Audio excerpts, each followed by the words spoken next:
เจ้าจะอากาศกำลังดีมีหมอกมีเหมยมีน้ำข้างเหมือนในฝันเลยเนาะเจ้เนาะใจละยิ่งตอนแรงซ้ำหายนะช่วงตะวันจะตกดินน่ะฟ้าเป็นสีทองงามแต่อากาศแบบนี้นักท่องเที่ยวชอบเนอะว่าได้สาวๆมายืนตากน้ำข้างอย่างกันอยู่นี่บ้านหนาวมันก็นี่เปิ้นกำลังชมความงามธรรมชาติอยู่มาให้เสียบรรยากาศหมดไอ้แก้วว่าแต่ว่านี่จะไปไหนนี่วันนี้นี่พูดนั่นกันไงจะไปเฝ้าเฟืองให้กำที่กลางตรงพูดไงพี่ป่อบอกว่าจะปลูกหอมเลยนี่ไอ้แก้วเปิ้นกำลังชื่นชมอากาศดีๆนี่จะไม่ยากคืออากาศเสียอย่างแล้วนี่เอาเห็นหมอแก้วเจ๊เคยบอกแล้วโลว่าการเผาทำให้เกิดมลพิษฝุ่น PM 2.5 มันส่งผลกระทบต่อสุขภาพต่อสิ่งแวดล้อมและการท่องเที่ยวตอนนี้อากาศบ้านเฮากำลังดีๆอยู่ถ้ามีการเผาเศษวัสดุต่างๆอากาศก็แย่นักท่องเที่ยวก็บ่อยากมาน่ะกะใจละเจ๊อากาศกำลังดีๆอยู่จะมาเผาอะไรเปิ้นเหียไปเลยไหนไอ้แก้วคือไอ้คำมันมาไถฮือมันเจ๊ไอ้แก้วนี่นะโอ้ขอโทษครับน้องพลล่าคิดว่าเผามันง่ายดีแน่ร่วมสร้างอากาศที่สดใสไม่สร้างมลพิษให้สิ่งแวดล้อมปรารถนาดีจากสำนักงานประชาสัมพันธ์ที่ 3 กรมประชาสัมพันธ์ค่ะ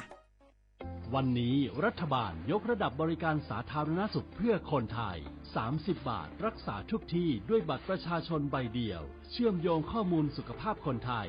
ตรวจรักษารับยาง่ายสะดวกรวดเร็วไม่ต้องใช้ใบส่งตัวใช้แค่บัตรประชาชนใบเดียวก็รักษาได้พบกับบริการหลากหลายรับยาตรวจเลือดใกล้บ้านไม่ต้องรอทั้งวันที่โรงพยาบาลอีกต่อไปสอบถามเพิ่มเติมโทรสายด่วน1330และทุกช่องทางออนไลน์สปสช.ไผ่มาส่งข้อความอย่างมานี่มันลายไอ้หวันส่งมาจวนกันสมัครงานรายได้ต่อวันเริ่มต้นที่360 บาทฮัลโหลน้องอุ๋ยว่าได้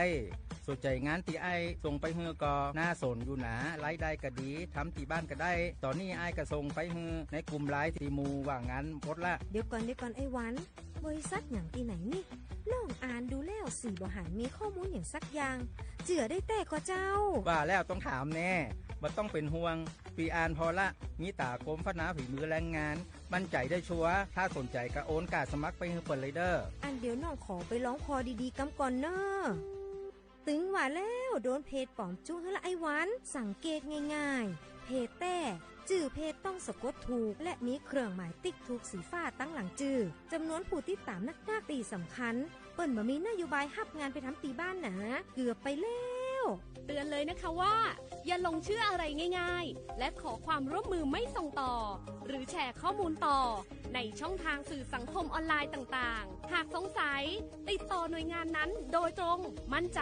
ปลอดภัยกว่าค่ะสักนิดคิดก่อนแชร์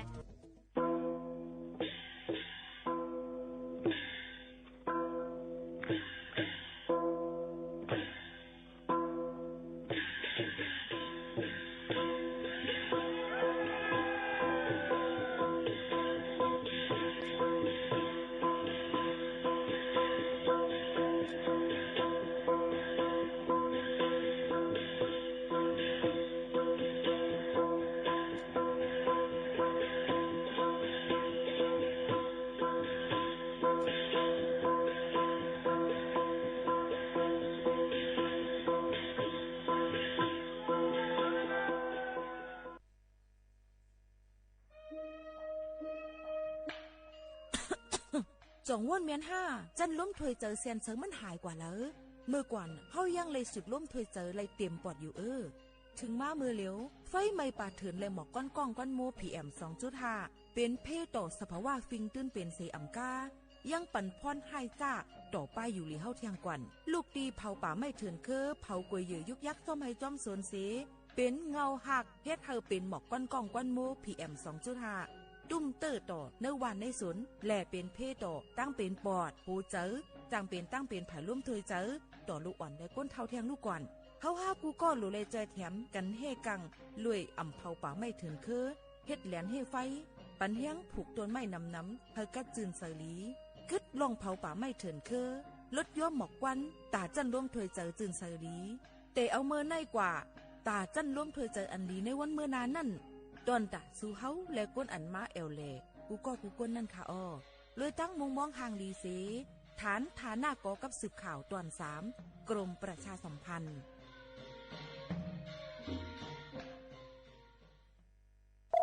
ในสูงกว่า4 ปอง 4 แล้วอ่อนก้อยเต้เจ้าเก่าไต่เป็นสังแสก้อยหนักโป้ปันซุ้มเสออกไปเต้เจ้าปันเจ้าเก่านั่นสุดที่นั่นยอง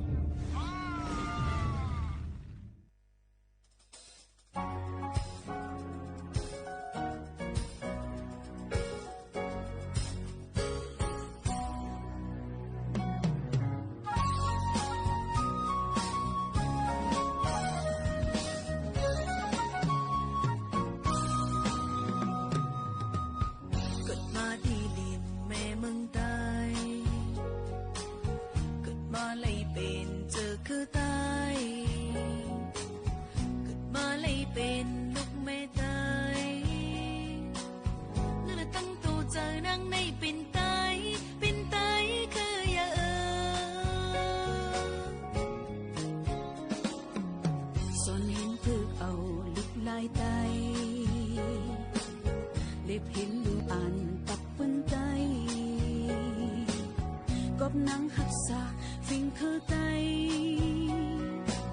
เนื้อเนื้อตูเจอนังในหักไตคืออย่างบุญพรนางอันมีดาเนื้อเจอคือบุญพรนางอันมีดาเนื้อวันบ้างนางนี่ก็เจอช้อยหับทั้งเลยมีผลลีตาบุญไตภาวนางได้มีไว้ตาเจอคือ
มื่อซุงค่าเมื่อซุงพี่น้องพุงยินถ่อมเสียงใดดังเสียงกูก็กูเกิลค่ะทบกันดีห้องปล่อยเสียงสวทเก้งใหม่ AM 1476กิโลเฮิรตซ์ข่าวยาม10 โมงถึง 11 โมงกลางนาและกลางค่ำกูวันค่ะองค์ที่เหตุการณ์เฮาคายอยู่ดีเส้นตั้ง49ประชาสัมพันธ์จ้างการเว้งเก้งใหม่50100กับสืบหมายฟ้นมาเลยดี0532760007ค่ะฮับชอมไลดังเรดิโอออมล้ม AM 1476กิโลเฮิรตซ์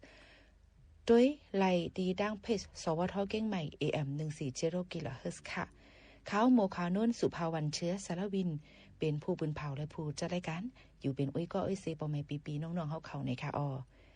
ในต้นการเฮาค้านั่นเด็กคัดเจอออกมาเกี่ยวกับไปลองตั้งหูนำตั้งหันกว้างเพ่งกว้างมาโนถูกเจอเจียมเจอในคัดเจอออกมาฝากเตือนจุถึงพ่อแม่พี่น้องเฮาเขาแค่ดอกเปิ้งมุมมองปันแห้งใหญ่นำเสกำ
อ๋อค่ะเฮาค่ะมังยินถ่อมด้วยเกี่ยวกับลองปืนหู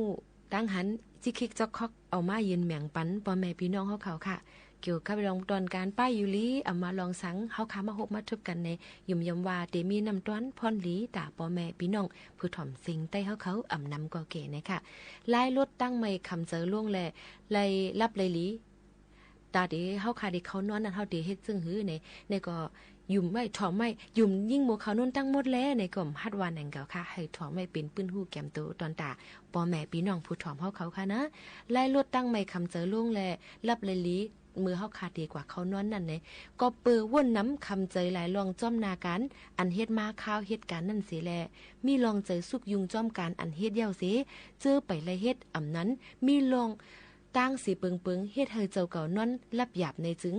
มือในมีล็อกลายอันจังจอยแก่ไหลให้เจ้าเก่าป้อนนอนรับไหลสิแลอำเป็นตั้งลูตานอนนั่นมาฝากจนถึงพี่น้องผู้ถ่อมเฮาเขาอยู่ค่ะข้อที่1ค่ะอำลีกินน้ำอำลีกินน้ำอันมีถัดคาเฟอีน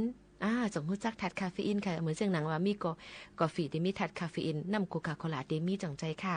ก็เปิ้นนั่นแหละถัดเมาอันป้าในกาแฟเนยน้ำเน่งตีเกสุดมันนั่นมันเตจังเพราะว่ามันมีในซึ่งมันสิจังเฮ็ดให้เฮาค่ะคันตารับคันตานอนในใจสั่นซั่นก็จังเป็นไรเหมือนหนังยิ่งโมคาโนในกินกาแฟอำไรค่ะนะเฮ็ดหยังล่ะในถูกแม่นจ้อมกาแฟค่ะกินอำไรใจสั่นค่ะนะเอาค่ะอันที่เนี่ยก็เพราะว่าเฮาค่ะกินกว่าอันมีถาดคาเฟอีนในนั้นในตีเอสุดมัน4ชั่วโมงนาทีเขานอนนั่นสังว่าจำเป็นลำลองในได้ตักได้เลยกินจึงถูกลีกินล้นเหลือหมอก2ก๊อกค่ะอย่าไปกินเมื่อเฮาค่ะได้รัก4ชั่วโมงน่ะอย่าไปกินอันเป็นถาดคาเฟอีนจึงหนังไหนค่ะเมื่อเฮาค่ะได้นอนกูคานตาลับคานตานอนแค่นอนตาตั้งติ๊กซิกนี่ค่ะเนาะนั่นยาค่ะสังว่ามันตึมพ่องหรือไรเนี่ยก็ตักได้เลยกินปันอย่าไปให้ป่น2ก๊อกนี่ค่ะอันที่2ค่ะปิกแฮนด์โฟนปิกโทรศัพท์นาเตเขานอนหนังฮือเตมีเผยกับสืบมานั่น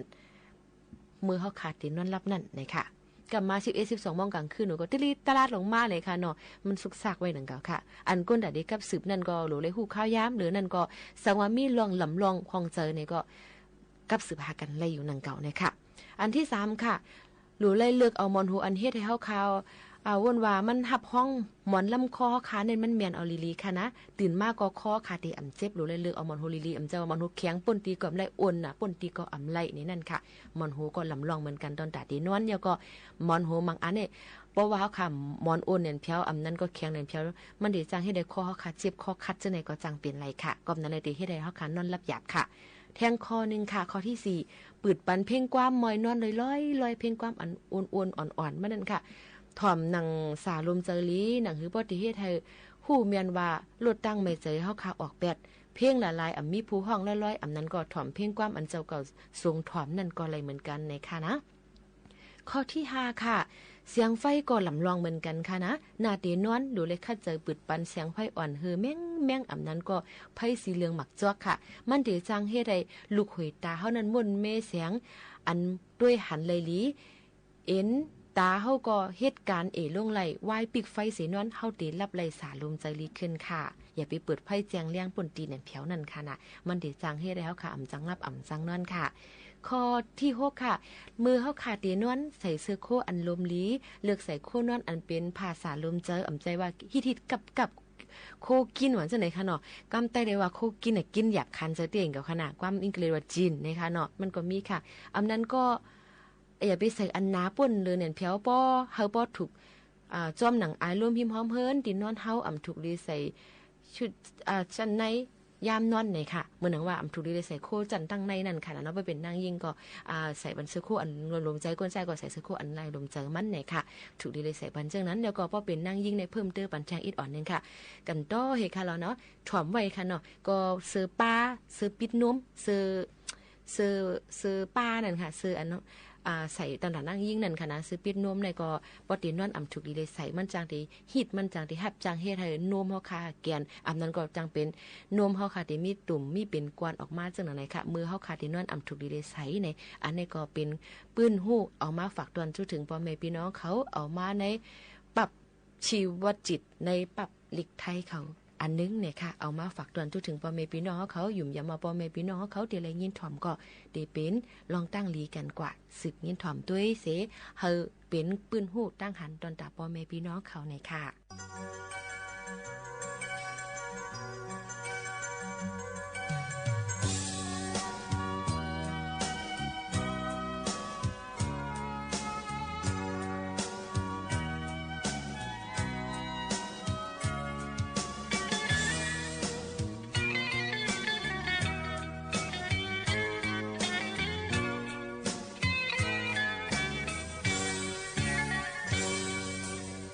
เจียนไก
ขาวคุกจะไรไกลใจถึงก่อนเป็นเมเจ้าเกจูเสียอมกาเอกปารังเมเจ้ากูตีจานเป็นเมในเมืองกวนของพัดปืนเรื่องเสียงในก็อะไรหาบยินถึงเป็นกันในขาวเตบักพันที่ของวาลังกานำความเมสอนในขาว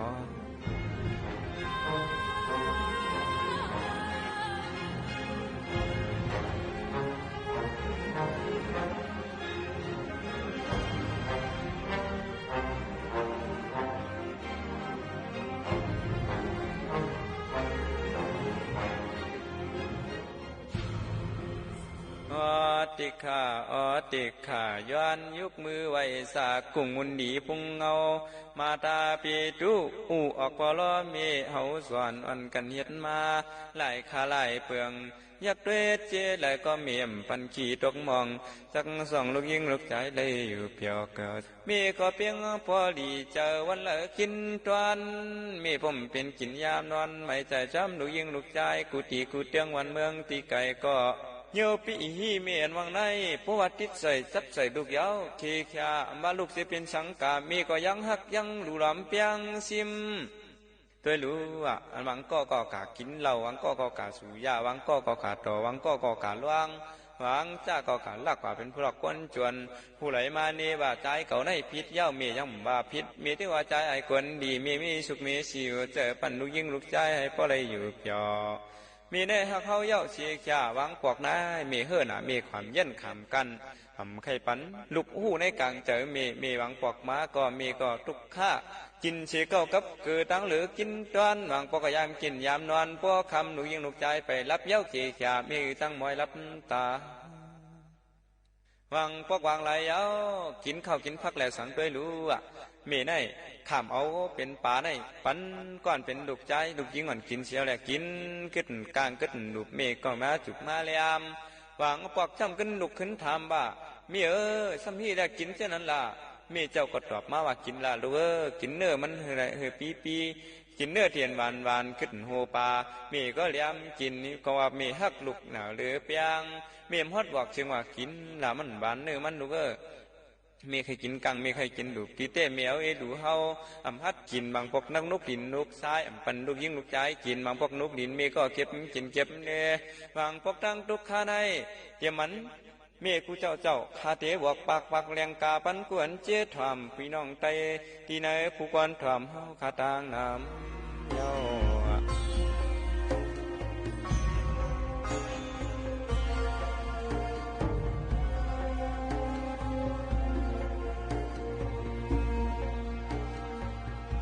มีอยู่เมื่อนานอันเป็นก้อนหนึ่งมันหูจักกุ่งปอกุ่งเมเจ้าเกจูสอนหีคำไล่สอนหีคำไล่สอนถึงหน้าวันหนึ่งมามันก็สอนระยะออกวันออกเมืองกะมีลูกมีลางเจ้าก็มันมีลูกมาให้นะวะก็มันลูกทำใครเมียวกะเมียวมาเลี้ยงไว้เอาปลาได้วืดจับเป็นเมียวกูเคยเป็นเมียวกินเมียวก่อนนะไงอยากเลยลูกมันกินอิ่มเมียวขึ้นนั้นจับมอจับบันมีมันก็เลี้ยมกินก็มันมีมันเลี้ยมกินน้ำวนถึงเมเจ้าเกจูมันก็ไปฮัดบวกถึงมาแทงวันหนึ่งมันก็โหนสมันวืดกว่าล้างคางเฮือนนั่นมันเป็นตองมันนั่นเมียวอ่อนเจ้านั่นมีมันในกะเก็บเล่จำตองอันเมียเจ้านั่นกะหิมมีมันก็ปันเล่ปันหิมเมียมือเขาก็เรียกนั่นเนาะมีเจ้าเกจูก่อนได้เมื่อเขากินข้าวใหม่ปลานั่นในสังหมายปันกำข้าวใหม่กำข้าวดีสุกสี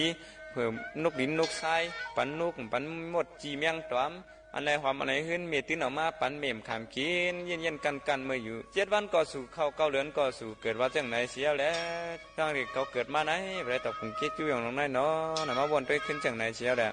มันก็น้ำตาไหลลงมาน้ำเกียมมันเสียก็ที่หีนอเนี่ยมันมาด้วยต้องมีหักลูกมีก้นก็หลงสัตว์ก็เพ่งกันตรงนั้นเนี่ยมันก็ปอกของมือขึ้นบางเฮือนมันขึ้นมือถึงย่าแล้วมีก็เลยชุดเชียงความกะก็ไม่เกาที่หีเนาะในเมืองกวนเนี่ยปากมีเสียนมีเฮงมีหมื่นมีล้านมีก็เพ่งมีก็เหลียวยาเนี่ยมันก็เหมือนดังไงให้มีผู้ถอนก้อนหนึ่งมาลาดนี่มันมาไม่ให้อย่างใจให้ก็มันมาขึ้นย่าก็มันมีมันไข่กินมันมีอยู่เมียวหนึ่งไข่กินหมักเกียงนะกามาเกียงมาสุกมาต่างบันต่างกวางว่าป้วนรถพื้นเหรอจังว่ากินเนาะไหนเมื่อมีเมืองกวนเขาหนูเลี้ยงเขามีเจ้าเกจูเขาเมื่อเขามีเมืองกวนอยู่น่ะเมื่อเตี้ยวต้องตาอาปากกาไหลมาไหลอยู่เขาขาหลวนกันลุ่มล้อมลุ่มลายอย่าปันมองปันซา ตัวรู้มือเขาขับก็เรียกนั่นมือเขาไปหมอลาดก้ามมีก็ใครลาดมือเขาไปหมอจุกหมอปันมีก็เอาปันออมต้มสุกสีในดีในบ้านมีก็มาปันไกวยามนั้นมีก็ทุกข้าเพราะว่าเปลี่ยนกวนให้ลูกเก่ามนดีไปตั้งแล้วหันมีกันหันเสียงนูเสียงนกอ่อนห้องกาขวัญจนไหนมีก็เตียกสวนปันโจเจเหมือนเสียงยังวีห้องปันจนจอดวางพวกนายหนอมีเจ้าโชซ้อเล่าโคเก่ามีเจ้าอำต้นไล่ปินมีเจ้าขามกินเสียนเข้ากับเกิดดังเหลือกินตอนยามในมีเจ้าอ่อมไผ่นั่นดังตุกข้าเลือดไม่กาเป็นพื้นเป็นไผ่ชวนใส่เท่าแต่อ่ำหูคุกจะเลยว่าใครกินนมเย้าใครกินข้าวใครเละใครเล้าใครไรใครกินอันไรก็ห้องให้เป็นตังไม่ปลอมีนำขึ้นเพราะว่าใจได้ยิงอย่าปันได้ตกลื่นใครย้อนเจสั่งหัวใจสู่พี่น้องเธอเจอไตกูเหมียวตีกูเหมียวผู้ควรทำเฮาข้าเพียงกันเย้าในกำไม้ขาวตีหวยวันกัวสู่อันเป็นมีเจ้าคิดอยู่นางเสียงเมียตาทัดสินธรรมคาเตส่งยินจูเมียตาอันกุงยากุงปอเมเจ้าทั้งสองตีได้ลืมลาคาเตส่งปันปากูเจ้ากัดเย็นเพ่งเพ่งกันพิคานอยานสุปานให้มีเจ้าเกจูไลมีเสดองกัดเย็นใจดีอย่ามีเพมีเกนให้มีเจ้าเกจูไลกัดเย็นดีกว่ามีอาศักยินยาวอยู่ในศาสนาข้าจ้องเฮาลูกลางต่อเต้าหอเทียดแย้มจากกาตั้งไก่นั้นเสียคำตาเฮาขาลูกลังยังสู่อธิษฐานให้มีเจ้าเกจูปอเจ้าเกจูดังเสียงไรกัดเย็นใจสิคำตานอสาธุ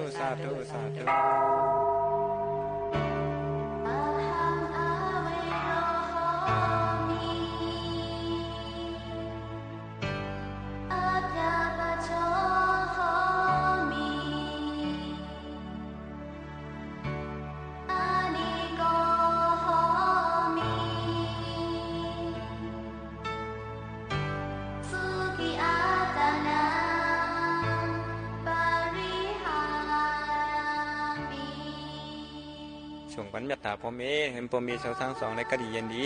พ่อเมดังเสียงในเมืองคงกังทีในถ่อมร้อมกันในก็เต็มมันเต็มพีเต็มสารเต็มสัตว์เต็มกวน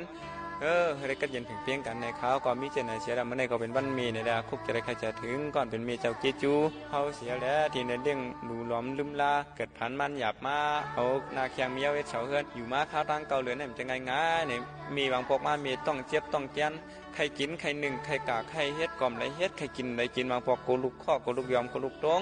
บางพวกก็โกลุกอึบโกลุกยักมีก็กั้นขาหาเฮ็ดมาปันปกเปี้ยนห่อบางพวกมีมไรเจียวบางพวกก็มีตุกคุกจะไรแอมเป็นลูกยิ่งลูกจ้าตั้งเสียงบางเจ้าไหนเสียดำเมื่อไหร่เขาที่ย้อนชื่อฝันมีเจ้าเกจูมีจังไหนเสียอะไรมีเจ้าเกจูกูเจ้าปีว่ามีของข้าเจ้าที่อันที่มีอยู่ในเมืองกวนในก็เฮได้กัดเย็นเพียงเพียงกันเจ้าบุญใหญ่คนน้อคำนั่งหอคำหอขาในก็เฮได้กัดเย็นเพียงเพียงกันเสียกัมหอค่ะให้มีเจ้าเกจูได้อยู่ดีกินหวานกัดเย็นเชื้อสามีมังกราจะเมียตาตั้งลงตั้งหลายผีหันผีเมียตาเนื้อเมฆะก้นหันก้นเมียตาเนื้อเมฆะสัตว์หันในก็สัตว์มีเมตตากรุณาเนื้อเมฆะเสียแล้วให้เมฆะอยู่ดีกินหวานกัดเย็นเชื้อสาอีกบ้านเมเจ้ากูเจ้าย่านเป็นเมก้นปอก้นอยู่ในเมืองก้นไหนในก็ไรกัดเย็นเพ่งเพ่งกันอาสักยินยาเพ่งเพ่งกันเสียคำเขา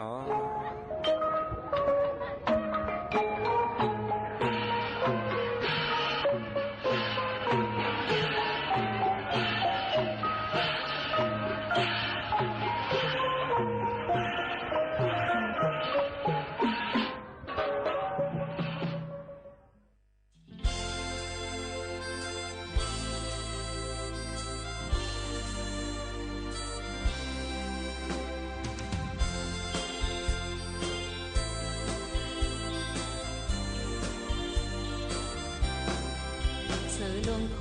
โกก็หูมอดึกปันน้ำโนดุกมันถูมอยาปนก้นเป็นในจำตีตาย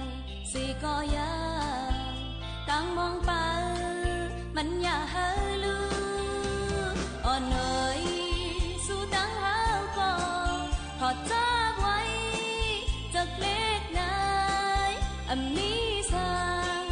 Amazing เลอฮักปอยย้อนก่อนมันเป็นลีจันเพลงก่อนมันเป็นเลยตั้งฮักก็นางมีมาเนอใจ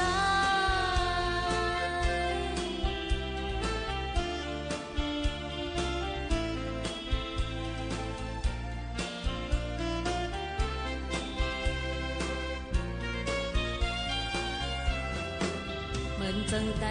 ก็เจ็ดเดตุยต่อกันมาห้องตัวยาลงเจ้าก็มาเท่ามันเสอ่อนเฮาไหลตายจอมกันในย้อนสู่ตองแปะกันนานยาอ่อนน้อยสู่ตั้งเฮาก็ขอจ้าไว้จากเล็กนายมีสังมีสังเลอฮักปอยย้อนก่อนมันเป็นลีจันเพลงก่อนมันเป็นเลยตั้งฮักก็นามีมาเนอใจ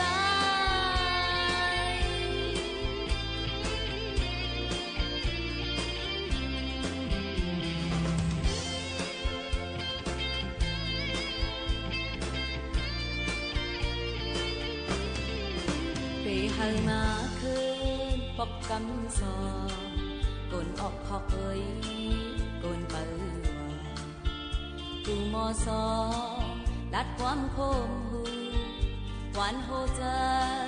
ตะเปออกกูเลิกข้าวยามมาเจียมวันนั้นอ่อนหน่อยสู้ตั้งห้าวก็ขอจ้าไว้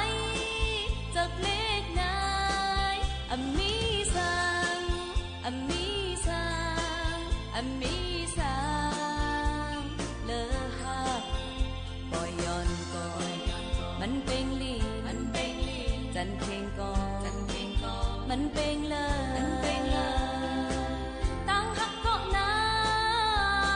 งมีมาเนอใจ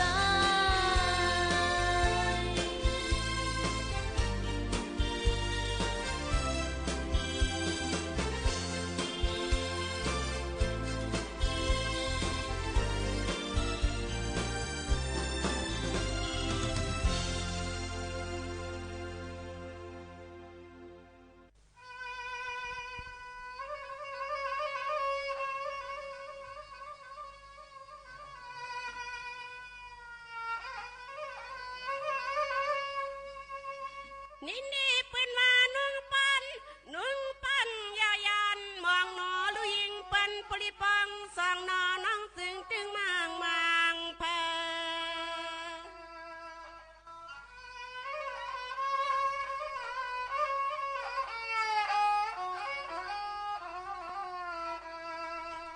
นอนเปียวตึงมางพิลัดความหาติเมอไกลละนอลุยิงปันปรินอนสันปางสังวมพาพองมนุนเนนี่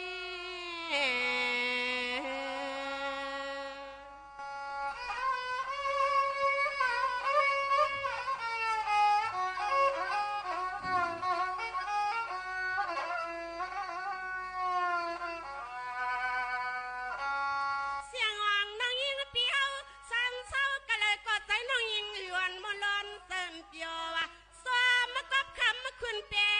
น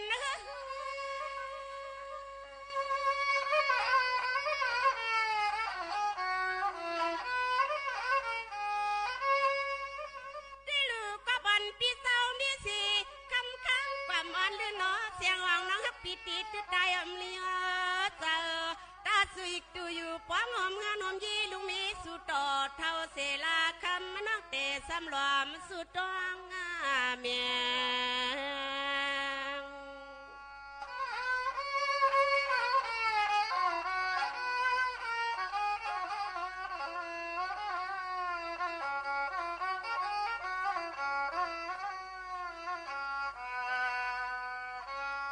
สมานวันเปียวนางอุบนอนอุบ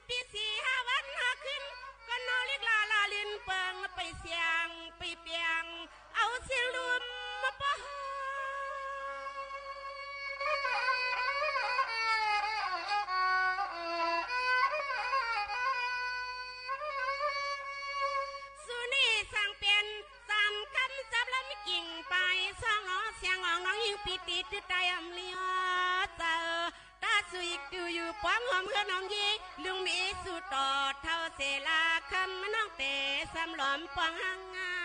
กามนอตัดป่านในเฮาไว้ปันดูยิงเปิ้นเมื่อจำตายละมากาม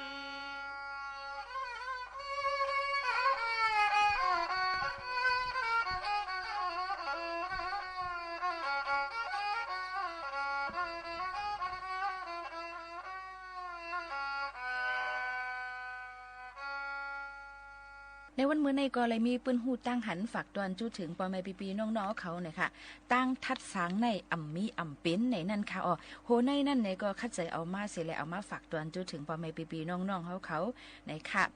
ตั้งทัดสางในนั่นมีก็เป็นค่ะมีตั้งทัดสางในก็จังขึ้นใหญ่ไล่ในหู้ถึงกันอยู่ก็เผอเลยญาติทัดสางเต้ๆมาในซ้ำใครย่อมหับในนั่นเตว่าย้อนไปแก่ทวนเลยหือว่าเล็กเลยเยอะว่าคุยเลยแขนก้นในเตรียมทวนหมดเยี่ยวไหนซูมีแลตื้นเตจังพิษจางเปิงจางมิดจางสวยเลยอยู่นั่นค่ะนะเนาะเพราะว่าพิษเปิงมิดสวยก็ฮู้กาเตียตั้งทัดสางเยี่ยวค่ะตั้งทัดสางหนึ่งอันในอิงเนืออันเลอเสเกิดเป็นม้าก้อมไข่เซเนกันก้อมไข่หลั่นซนกันก้อมไข่ย่าลู่เสรนาตากันเสเกิดเป็นม้าห้านั้นมีกลางใจลีเสแลใครฮู้พิษแม่ลีแลหือใครเงื่องมิดจอมเปิงเลยหือไหนถูกเลยทัดสังขึ้นก่อนเย่าในก็ภูทัดสังเปิ้นต่างก็ในก็เตเลยมีข้อที่1ในค่ะเตเลยทัดสังให้สั่งต่อเมียนข้าวย้ำมันป้อสั่งต่อเมียนย้ำเตจังเลยทัดสังในค่ะข้อที่2นั่นเตเลยทัดสังตั้งคออันจือความเจอเตเลยทัดสังตั้งคอจือความเจอนั่นเสเป็นรองเย่าตัวกว่าในค่ะข้อที่3ค่ะเตเลยทัดสังตั้งคอโอนความนวลสีแลเตเลยทัดสังตั้งคอหาวความเลื้งในค่ะข้อที่4เตเลยทัดสังตั้งคอความอันจับเลยพรหลีเตเลยทัดสังตั้งคอความอันจับเลยพรหลีนั่นเตถูกเป็นย้อนนั้นแหละเตเลยทัดสังคอความอันจือเจอจับเลยพรหลีมันนั่นในค่ะข้อที่5ค่ะเตเลยทัดสังตั้งเจอหักเมตตาเตเลยทัดสังตั้งเจอลำโตซาเสเตเลยทัดสังตั้งเจอหักเมตตาเตเลยทัดสังตั้งเจอลำโตซาโมหะในนั่นค่ะสังเจอว่าก็ผู้ทัดสังในทัดสังเลยตั้งกลางเจอลีหนังในจอรณาสุดนั่นในจึงจ่องเจิงเจ้าเก่านั่นเตหมโจมย้ำหับเลยอยู่หือโจมหับเกาหลีหรือไรและหับก็เย้าตื้นว่าหับไรก็อย่าตาเดแวดรอดไรตั้งทัดสังนั่นเตหยาบอยู่ไล่หนึ่งก็ไล่หนึ่งเย้าในกำหนึ่งก็กำหนึ่งเตย่าอยู่ห้างเส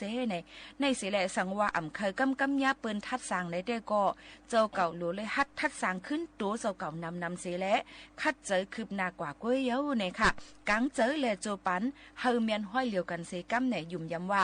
สังว่าห้องหับไรอันเปิ้นทัดสางเฮาค่ะสังว่าใครเปลี่ยนก้นกำกับให้เปิ้นทัดสางเฮาค่ะอยู่ติ๊กเย้าในจึงเตเลยเมทัดสางวนสอนออนลีในตัวเฮาใจเฮาอ่อนตั้งสุดเสแหละคึงปองเฮ็ดสร้างกว่าหนังกลางใจเฮาคาและในโจปางนั่นเฮอเมียนเลยอันเดียวกันเสสืบคึงปองเฮ็ดสร้างกว่าเสกัมในอันนี้ก็เป็นข้อความปันเฮียงเจอเป็นข้อความ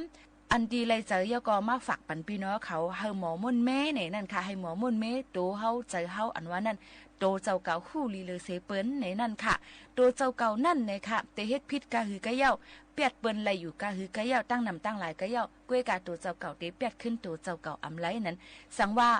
ใครให้เปิ้นเปียดเฮาก็ตามหรือเปียดเปิ้นบางปอกบางไหลมาในโตยุกอย่างมาในค่ะเฮาฮู้อยู่ว่าเขานั่นเปียดเฮาเขาก็คัดเจอแก่งเขาครับใครเปียดเฮาเป็นนั้นมีในเจอเป็นนั้นมีใน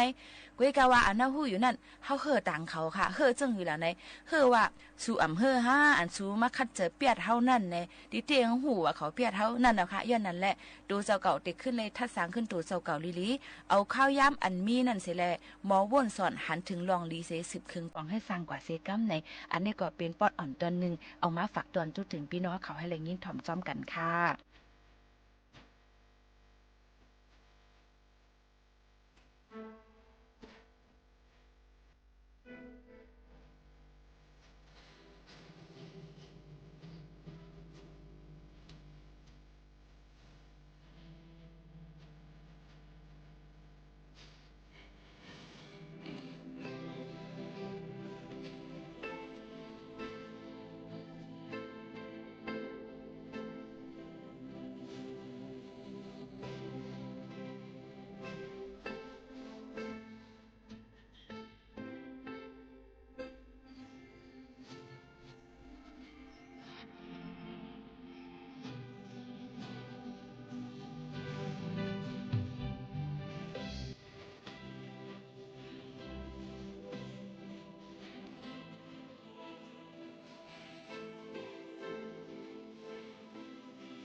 อค่ะพี่น้องเขาค่ะ